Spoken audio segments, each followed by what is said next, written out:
네, 안녕하세요. 대한변호사협회 공인 산재 전문 박중영 변호사입니다. 오랫동안 산재 전문 변호사로 활동을 하면서 수많은 산재 사건들을 다루었는데요. 그 중에서 재해 근로자분들이나 사업주분들에게 도움이 될 만한 사례들을 선별해서 박변의 산재 이야기라는 제목으로 동영상을 제작하고 있습니다. 오늘은 그 23번째 시간으로 업무상 과로와 공무상 요양 불승인이라는 주제로 이야기를 해볼까 합니다. 설명의 편의를 위해서 재해 근로자의 이름을 홍길동으로 해서 이야기를 시작해 보도록 하겠습니다. 30세 홍길동은 공무원으로서 일반 내근직 근로자였습니다.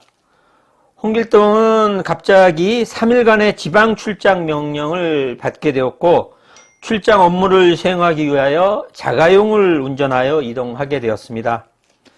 그런데 홍길동은 면허를 취득한 지 며칠 되지 않은 초보 운전자였고 3일간의 지방 출장 후 새벽 1시경에 뇌 지주막하 출혈로 병원에 입원하게 되었습니다.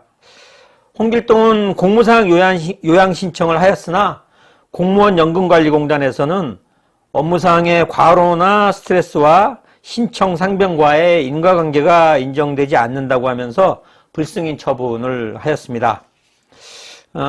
홍길동은 공무원연금관리공단의 불승인 처분에 대해서 어떻게 대처를 해야 할까요? 공무상 요양 신청에 대한 불승인 처분이 있는 경우 처분 통지서를 받은 날로부터 90일 이내에 공무원 재해보상연금위원회에 심사를 청구할 수 있고 심사 청구를 하였으나 기각결정이 있는 경우에는 기각결정문을 받은 날로부터 다시 90일 이내에 행정법원에 행정소송을 제기할 수 있습니다. 아니면 심사 청구를 거치지 않고 처분 통지서를 받은 날로부터 90일 이내에 곧바로 행정법원에 행정소송을 제기할 수도 있습니다.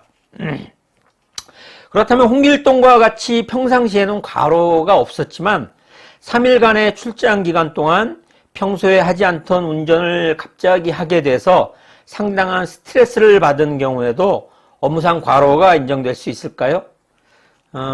발병 전 일주일 이내 업무량이나 업무 시간이 일상 업무보다 30% 이상 증가되거나 업무 강도, 책임 및 업무 환경 등이 일반인이 적응하기 어려운 정도로 바뀐 경우에는 만성적 과로가 아니더라도 업무상 과로가 인정됩니다. 이 사건의 경우에도 3일간의 출장 동안 평소의 업무와 전혀 다른 업무를 수행하였고 초보 운전자로서 계속적인 운전을 하였어야 했다는 점에서 상당한 업무상의 스트레스가 있었을 것으로 보입니다.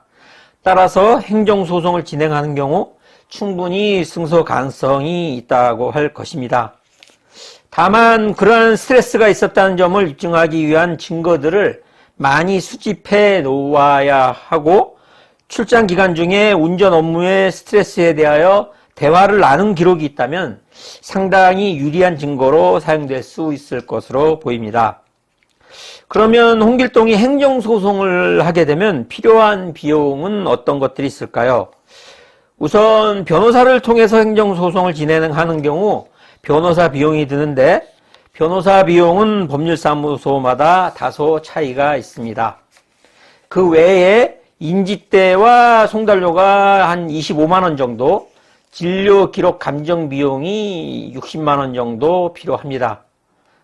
그리고 1심에서 패소해서 항소심이 진행되게 되는 경우에는 변호사 비용이 추가적으로 들고 그 외에 인지대와 송달료도 30만 원 정도가 추가적으로 필요합니다.